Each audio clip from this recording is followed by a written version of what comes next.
24 blade ಒಂದು book ಮಾಡಿದ್ದೆ ಮಾತಾಡೋದು.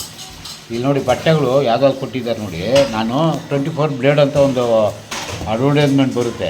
ಇಲ್ಲಿ ನೋಡಿ ಹೆಂಗೆ ಕಳ್ಸೋ ನೋಡಿ. ಇದು 700 ರೂಪಾಯಿ ತೊಗೊಂಡಿದ್ದಾರೆ ನೋಡಿ. ಹೆಂಗೆ ಕಳ್ಸೋ ನೋಡಿ. ಇದು ಯಾರಿಗಾಗುತ್ತೆ ನೋಡಿ. ಹಳೇ ಮಸಿ ಬಟ್ಟೆ ಕೂಡ ಎಷ್ಟೋ ನಮ್ಮ ಮನೇಲಿ ಎಷ್ಟೋ ಚೆನ್ನಾಗಿರೋದು ಹಾಕಿದ್ದಾರೆ. ಇದು ನೋಡಿ ಹೆಂಗೆ ಕಳ್ಸೋ ನೋಡಿ. ಪೆಟ್ಕ ಬಾಕ್ಸ್ ಇಟ್ಕೊಳ್ಳಿ. ಇಲ್ಲಿ ನೋಡಿ ಹೆಂಗಿದೆ. 700 ರೂಪಾಯಿ ಐತೆ ಇದು ನೋಡಿ ಹೆಂಗಿದೆ. ಹಳೆ ಅರ್ಧೋಗಿರೋ ಬಟ್ಟೆಗಳೆಲ್ಲ ಪಾರ್ಸಲ್ ಮಾಡಿ ಕಳ್ಸೋ ನೋಡಿ ಅವನು. ಹಾಂ ಇದು ನೋಡಿ ಹೆಂಗಿದೆ ಅಂತ. ಹಳೇ ಬಟ್ಟೆ ಸರ್ ಎಲ್ಲ ಅರ್ಧೋಗಿದೆ.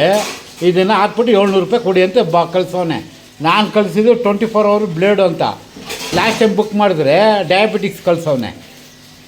ನೋಡೋರು ಏನು ಅನ್ಕೋಬೇಕು, ನಮಗೇನೋ ರೋಗ ಇದೆ ಅಂತ ತಿಳ್ಕೊಬೇಕು. ಇಲ್ಲಿ ಕೇಳ್ತಾರೆ ನಿಂಗೇನು ಡಯಾಬಿಟಿಕ್ ಇದೆಯಾ ಅಂತ. ನೋಡಿ ಇಲ್ಲಿ ಹೆಂಗೆ ಕಳ್ಸೋನೆ. ಇವಾಗ ನೋಡ್ರಿ ಹಳೆ ಬಟ್ಟೆ ಕೊಟ್ಟವನೆ. ಯಾವನ ನೋಡ್ರಿ ನೀನು ಭಿಕ್ಷೆ ಎತ್ತವನ ಅಂತ ಕೇಳ್ತಾನೆ. ಲಾಸ್ಟ್ ಟೈಮ್ ನಿಮಗೆ ಡಯಾಬಿಟಿಕ್ ಇದೆಯಾ ಅಂತ ಕೇಳಿದ್ರು. ಇಲ್ಲೊಬ್ರು ಪುಣ್ಯಾತ್ಗಿತ್ತು ಇದ್ದಾರೆ, ನಿಮಗೇನೋ ಡಯಾಬಿಟಿಕ್ ಇದೆಯಾ ಅಂತ ಕೇಳಿದ್ರು. ಇವಾಗ ಇದನ್ನು ನೋಡಿದ್ರೆ ನೀನೇನು ಭಿಕ್ಷೆ ಎತ್ತೀಯ ಅಂತಾರೆ. ನೋಡಮ್ಮ ಹೆಂಗಿದೆ ನೋಡಿ. ಫ್ರಾಕು ಬಿಟ್ಕೊಳ್ಳಿ ಇಟ್ಕೊಳ್ಳಿ ನೋಡಿ ಸರ್. ಫ್ರಾಕು ಇದು ಯಾವನಿಗೆ ಹಾಕೋಕ್ಕಾಗುತ್ತೆ ನೋಡಿ. ಆನ್ಲೈನಲ್ಲಿ ಕಳ್ಸವನೆ 700 ರೂಪಾಯಿ ಕೊಟ್ಟು. ಚಿಕ್ಕ ಊಟ ಮಗುಗೂ ಆಗೋಲ್ಲ ನೋಡಿ. ಆನ್ಲೈನ್ ತೊಗೊಂಡವರು ದಯವಿಟ್ಟು ನೋಡಿ ಬುಕ್ ಮಾಡಿ. ನಾವೊಂದು ಬುಕ್ ಮಾಡಿದ್ರೆ ಅವನೊಂದು ಕಳಿಸ್ತಾನೆ.